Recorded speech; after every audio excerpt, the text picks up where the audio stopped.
your girl Vanessa J, and welcome to another segment of Cocktails on the Couch. Joining us today is one of my good friends named Mindy, who will be here talking about coping with fibromyalgia. So before we get started, let me introduce you today, my friend Mindy. Mindy, welcome to Cocktails on the Couch. Thank you. I'm glad you're here joining us here to share your story about how you're coping with fibromyalgia. But before we get started, I want us to have a cocktail.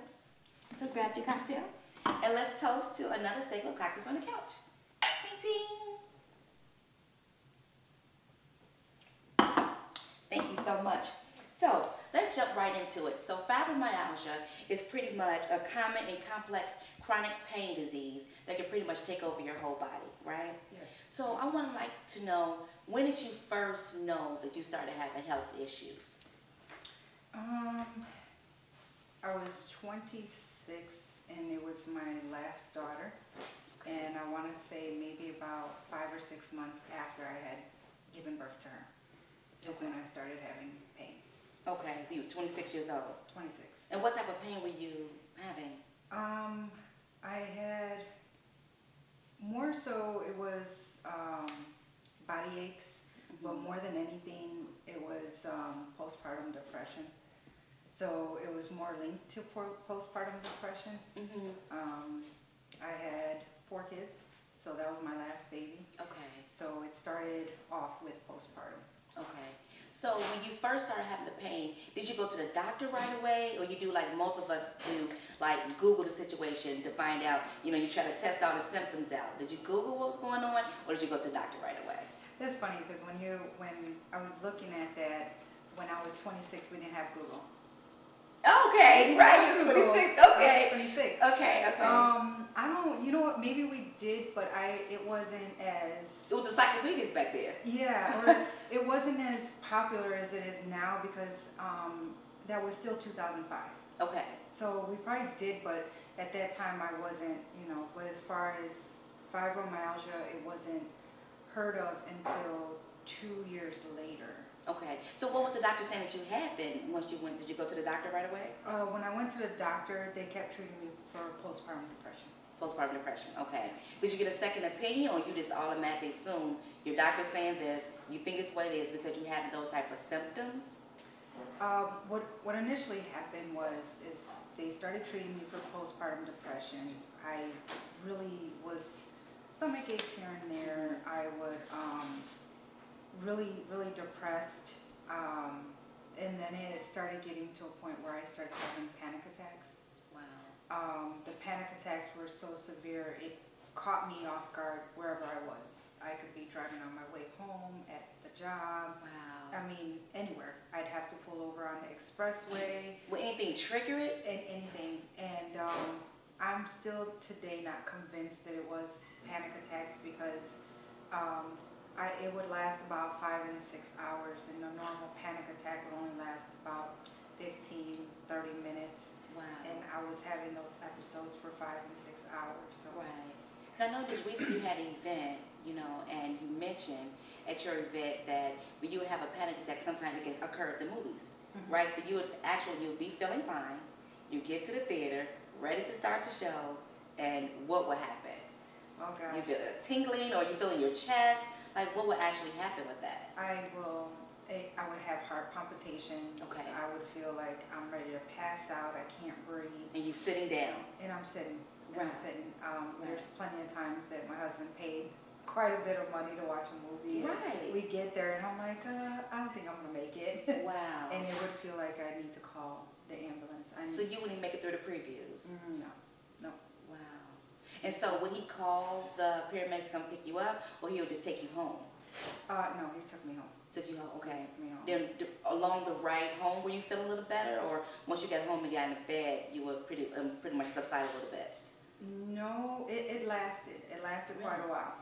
Wow. It lasts, and that's what made me think that there was more going on than what they were initially telling me. Okay. So yeah. So how long did this go on? Thinking it's just a panic attack, you couldn't do, other activities, what have you? That went on. I moved to the south suburbs probably in 2007. Okay.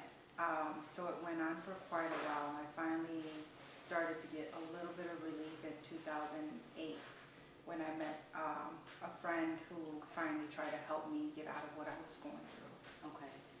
So what was like your ultimate health condition you had with living with fibromyalgia? Because fibromyalgia usually comes with an autoimmune disease. There's always something that is attacking your body, and then fibromyalgia will come out. For me, I actually found out last year, early part of last year, that I had the endometriosis. Wow. So, I had friends who would say, well, you got fibromyalgia, but you don't have an autoimmune, so how do you have fibromyalgia? Well, they checked through my ANA levels, which is to find out if you have an autoimmune. Okay. My ANA levels were high. They couldn't find anything wrong. Really? And that went on from 2008 all the way up until last year that they found out I had endometriosis. Wow. Now describe, okay, so fibromyalgia is pretty much chronic pain. So where would you get that pain? It was like all over. I know it could be all over your body, but you start from your arms, your legs. Where was the most pain part of your body, the part of your body that had the most pain? I'd say the pain that I didn't have was my eyeballs. Really? Even then, starting from the top of my head, I feel like tons and tons of bricks were on my head. Wow. I went through that for a while. My whole face would go numb. My eyes felt like I needed to just, put my hand in there and like really rub them really tight because my eyes felt really tight. Yeah. Then it would go down to my neck, so I have a lot of pain in my neck and going down to my arms, my shoulders. There's days that I felt like I was having a heart attack. There's days that I felt like I was having a stroke. Lots of pain in my chest to the point I couldn't breathe. It went down my spine, my hips. I had a lot of pain on the side of my body, my rib cage. Gosh. So it'll start from your head and work all the way down to your body in one episode. Every day was, let's play, what pain am I going to have today? So every day was something different. Majority of my pain was lower body because I had endometriosis. Okay. So describe that, endometriosis. Oh gosh, endometriosis, it happens on the outside of your uterus. Okay. The endometrial grows.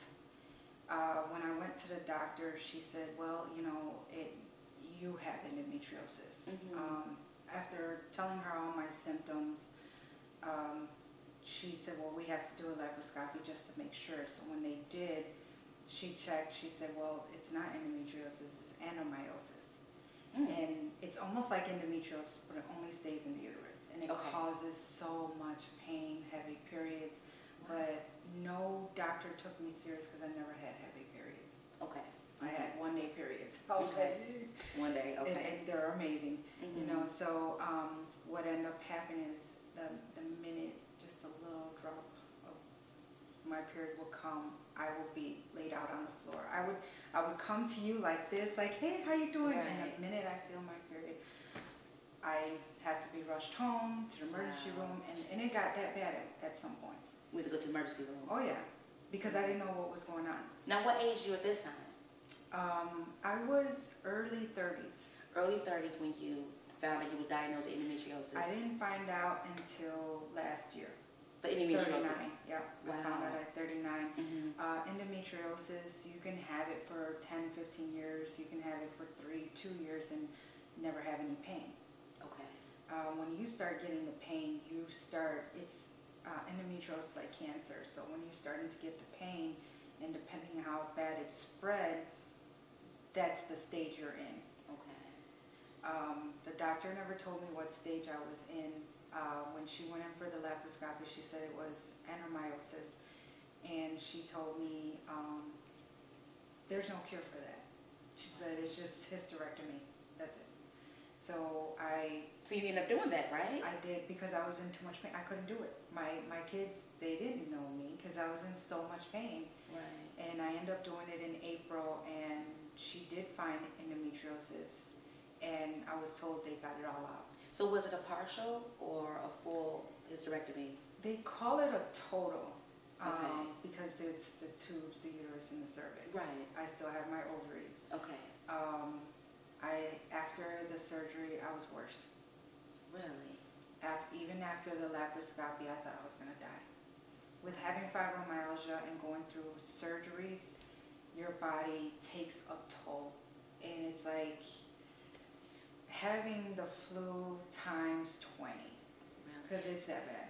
So was it like immediate pain, like after you had the surgery, you know, you're going through recovery stage, where you feel a little bit better then, like a week or two later, that's when the pain just hits you real hard again, or you never really recovered from that surgery?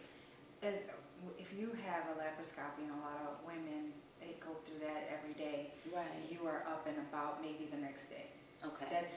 It's such a quick procedure. Yeah. It's not that detriment on your body. Okay. For me, I was down for maybe about 2 weeks. It hit that hard. I couldn't move. I didn't want nobody touching me. I was in pain so bad that if you breathe, it hurt. And that was no joke. That was how I felt. When I had the hysterectomy, I did a little bit better. I was fearful of the hysterectomy because of how bad I did with the laparoscopy. I mean, I remember walking to the bathroom. How I got there, couldn't tell you. How I was limped over, I couldn't tell you. I made it back to the room, and I heard a noise, a loud ring, and I'm waking up my husband. And it was just, it really messed me up. So when I had the hysterectomy, it was like, I was fearful. I did a little better with the hysterectomy though. Okay. A little bit better, but after the initial recovery, I think maybe a month after is when I started the pain back again. Wow. So right now, like currently sitting right now, are you in any pain? Because my couch is pretty comfortable, right? It is. Are you in pain at all? You know, I have a little pain, but nowhere near where I was before. Okay. So what do you think the misconception is with women with fibromyalgia? Oh gosh. Laziness. Okay. One big thing is people say it's a made-up disease. And people have to understand that everything that we have, they label it until they find out exactly what it is. Exactly. So fibromyalgia is the same thing as heart disease. Doctors have to find out what's going on with the body and what is creating this. Right. So, yeah. So what daily activities were you doing prior to 26, when you first started, the postpartum? What daily activities were you doing then that you can't really do now, knowing you have endometriosis and fibromyalgia? Gosh, back then. If you remember back then. What the Marla? What the Let me think, 20 years ago. We always do it. So we was roller skating, rollerblading, skydiving. Now, please. I was riding my bike when I was 8 months pregnant. I mean, I was a fitness guru. Okay. So I used to love working out and stuff like that. I can still do kind of the same things, I just move a lot slower. A little slow. Okay. So how does your family react? Because when you're in pain, you mentioned you don't want to be touched. And you married, you have a husband, like, you touch me, I'm going, you know. Did it feel like that? Were you mean? Did your whole demeanor change with your family members? Were you a mean? I'm like, what happened? What was going on at your household? I stayed in my room a lot. Did you? I hid a lot because it was hard to cope with everybody and you know, get out there and live life around everybody, and I felt miserable. So I stayed in my room. And when my kids would come in to show me love or want to be around mommy, it was, mommy needs a minute, can you close the door? Because at that moment with the pain, I'm hitting panic attack after panic attack, and it was hard for them to understand what was going on. After a while, for my husband, it was, I can't believe that we're 14 years apart and my young wife is ready to fall out, and you know, so it was a big burden on our family. It was. Wow. Yeah. So you mentioned endometriosis you've had for a few years and not really having pain. Is that the same with fibromyalgia? You know, is it curable, or can you like go to a segment where you don't have any pain, or once you get it, it's in you and that's it, it's for the rest of your life? It's in you. Like they say, we do have cancer cells. Okay.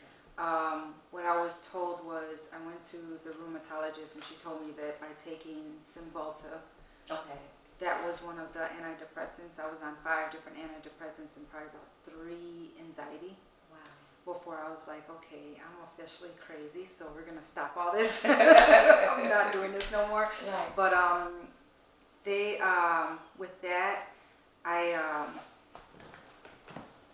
also have brain fog. Bad. Really? I do. Wow. So I have that really, really bad, and sometimes it's scary. So explain that. What do you go through?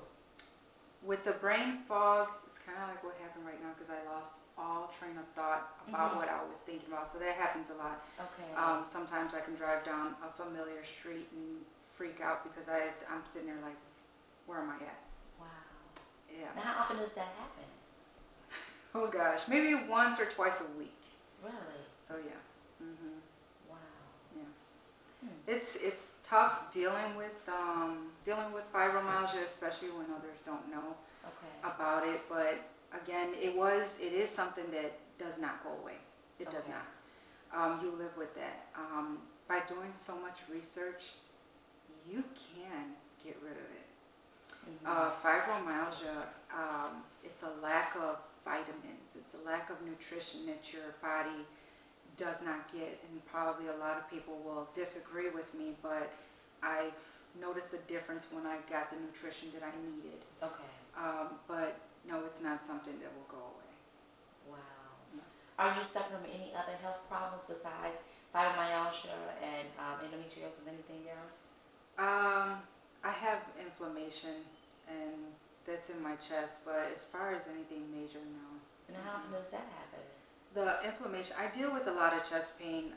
This Christmas, this holiday season, that was kind of stressful for me, so I had a lot of chest pains for that, but I'm getting better.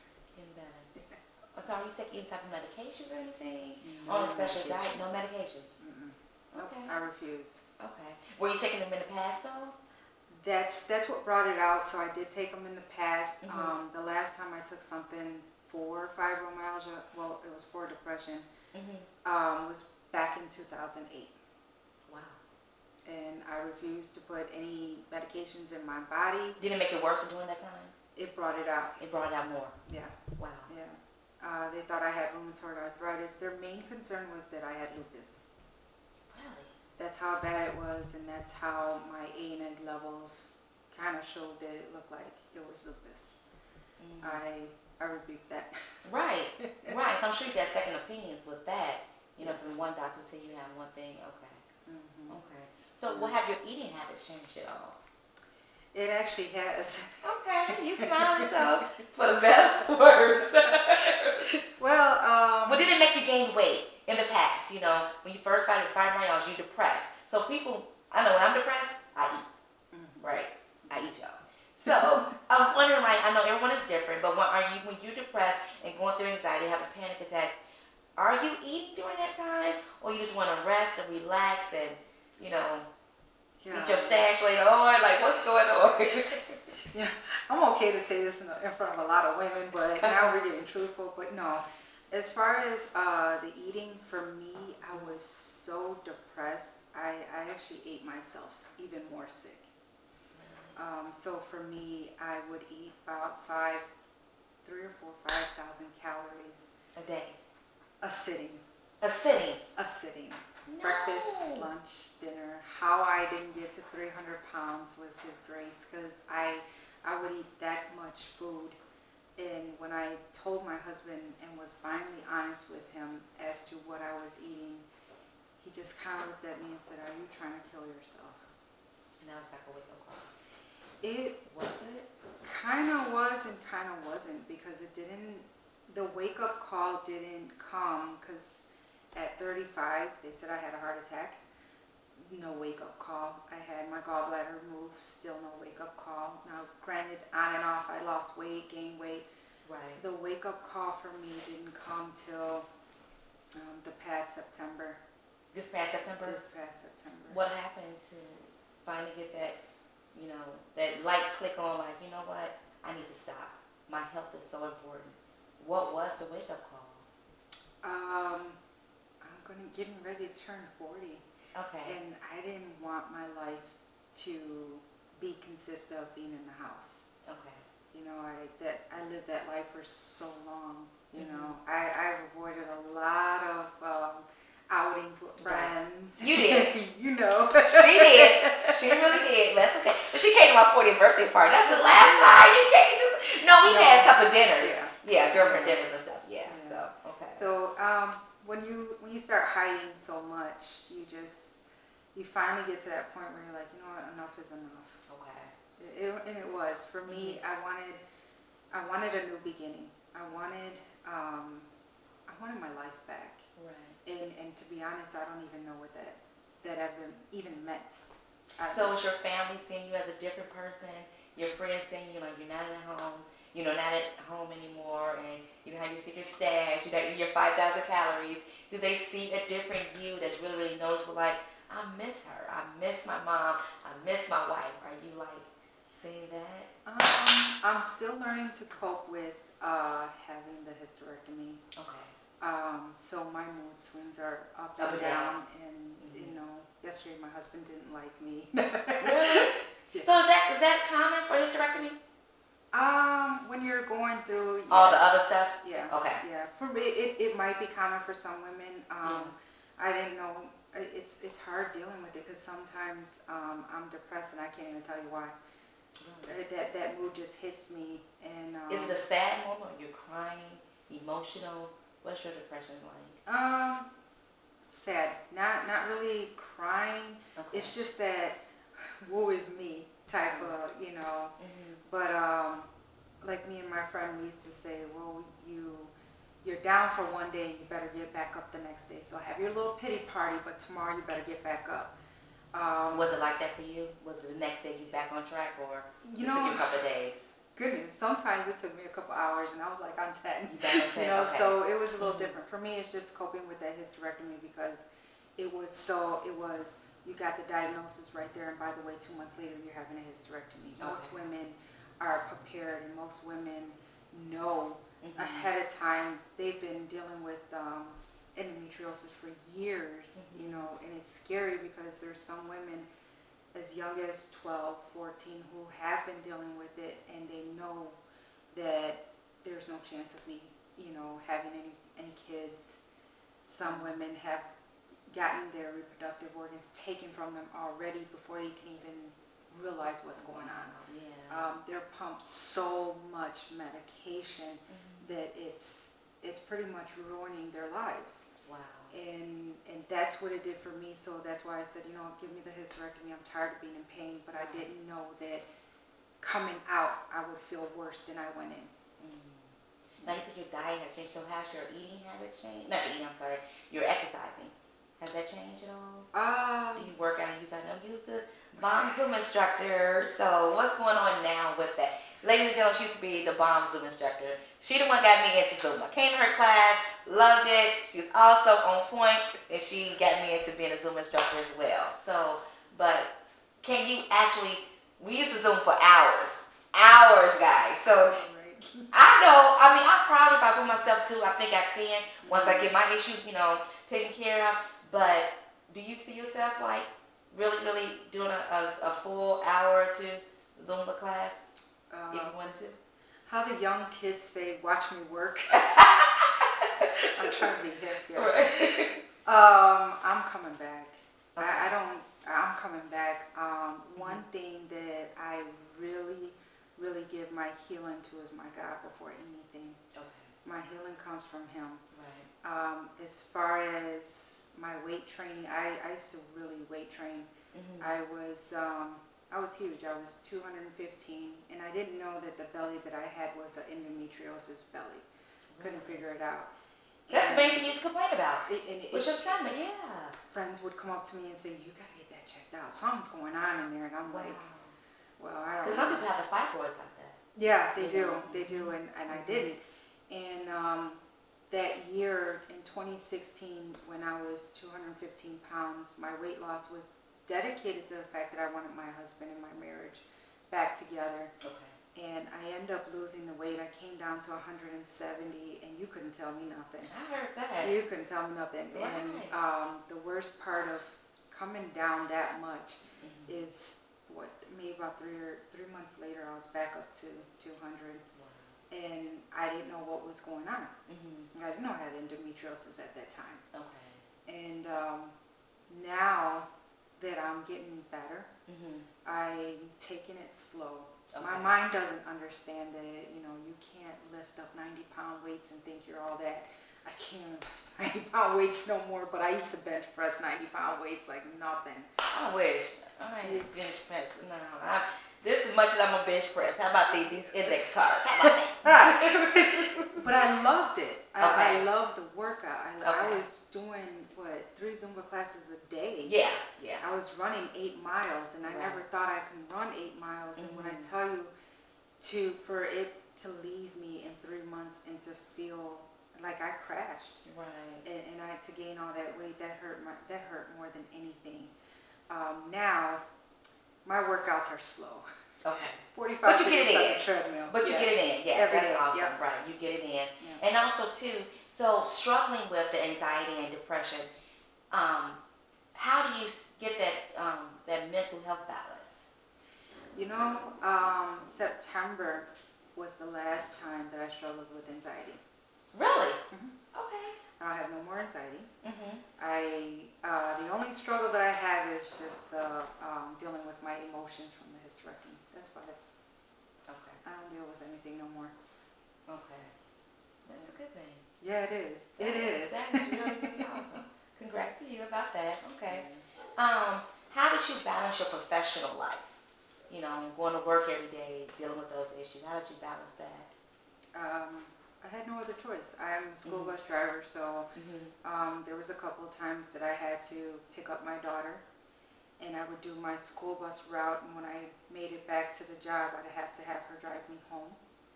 Really? So there was times that Because I had to do due to that. pain Due to or the depression? pain. Okay. There was times that I had to have the job call the ambulance. I had to pull the bus over. Really? They had to pull me off the bus. Wow. There was one time they thought I was having a stroke. I heard them talking to me, but I was not responding. Really? So when they looked at me, they said, "You need to sit down." And I'm like, "No, I can go home right now." And they're like, No, you can't. You're turning colors. And Right. they grabbed me and they sit me down. So Now, how long ago was this? this was last year. Really? Last year. Yeah. Before or after hysterectomy? Right before. Right before. Yeah. That's when you knew probably was enough. You need to get this taken care Oh of. yeah. I started back work in August, and no episodes, no nothing. Because I'm taking care of my health nutrition wise. Doing some really amazing supplements. That's good. That's good. That's good. So that's one of the things, you're not taking meds, but you are taking supplements. Yeah. And watch what you eat. Yeah. Right. That's good. So let me ask you, how do you prioritize? Like, do you write lists, or you take everyday, day-to-day tasks, you know? I'm a planner. You're a planner. I do plan. I plan, my events, but as far as day to day, if I don't write it down, I'm lost. Really? But it's routine for me. Okay. Get up, go to work, come home, go work out. Every day is a routine. Okay. Nothing outside the box. Okay. And I have to really prepare my mind and myself to when I go out. Really? Yeah. Okay. Now, does the weather affect fibromyalgia? Yes. It does. I'm waiting to see, because I started my nutrition regimen. Usually I start going down in maybe about March, April, Okay. and then also in August. Mm-hmm. And then in September, I'm gonna go through all the months. Right. We do have months, but there's more. This last year around this time, I was too sick. I couldn't even walk, and now it's Because like, I know you used to get around like very slowly, yeah, and then also too, like alcohol, and you would say you have this headache, and it's like somebody just like pounding on your head. I was praying for you, like really praying for you, like, Lord, please heal Mindy, please heal Mindy, please heal Mindy. Because you're like using so much pain. And I already know when I have a headache and it's excruciating, like one of those migraines, it hurts so bad. And for you to have it every single day? Yes. Wow. That hurt. That hurt pretty bad. It was rough, but I had to live. I had to make sure that I help out my family. I had to do what I had to do, and sometimes it was therapy. Not being at home, because at home was a comfortable place. So being out working and yelling at other people's kids was therapy. Right. Yeah. So how do you know any other women that's living with fibromyalgia now? It's good. So is there like a support group you all have? Or I am on a support group on Facebook. okay, good. As far as support groups out there, no. I'm just telling my story and, hoping to help somebody. What about men? I know men can have fibromyalgia too. So do you know any men that have I do not. Okay. Why it's so aggressive in women than it is in men? The stress that we hold. Yeah. We do more of that holding in. We got more of the hormones. Right. A lot of the stuff that we deal with, men don't have to. I'm not saying that they're any less equal than we are, but it's just they don't have what we We don't. We do a lot. Ladies and gentlemen, we do a lot. From the time we get up in the morning, yes, by the time we get up in the morning, work out, fix breakfast, get to work, go to the grocery store after work, come home, work out again, cook dinner, satisfy our husband, make sure the kids are okay. We do a lot during the day. It's a lot of stress. I had a lot of stress in my family, so that was a lot of. And stress don't make it any better. No, At it does all. not. Wow. No. So what words of encouragement do you have for women living with fibromyalgia? Well, to keep fighting. Okay. I would say keep fighting and don't give up. There are some good regimens out there that will help you stop taking what the doctor says. Stop doing. Sometimes you definitely have to be your own advocate. Right. That's first and foremost. Okay. Stop letting these doctors pump your body with medication that's going to ruin something else. Right. There's always a way out, and all natural is the best way to deal with what we go through. Yeah. Sugar is our enemy. It is. And what sugar does, especially when you have fibromyalgia, it's like a spider. So when you eat sugar, it grows and it attacks your body. So that sugar is detrimental. So lay off the sugar. And when you figure out how to do that, let me know. Okay. Now, one last thing. Do you have, for the support group you have on Facebook, is that open to other women? It's from another young lady that I follow. Okay. But she really does holistic. Okay. I'm not too familiar with holistic, so I am going to start doing my own Facebook page as far as, fibromyalgia, endometriosis, because I learned so much from it. But it is through another young lady, not through me. Okay. Well, I want to thank you so much for coming to my show today. We're going to do another toast. Thank you again for expanding your knowledge and sharing your story of coping with fibromyalgia. Thank you so much. Thank you.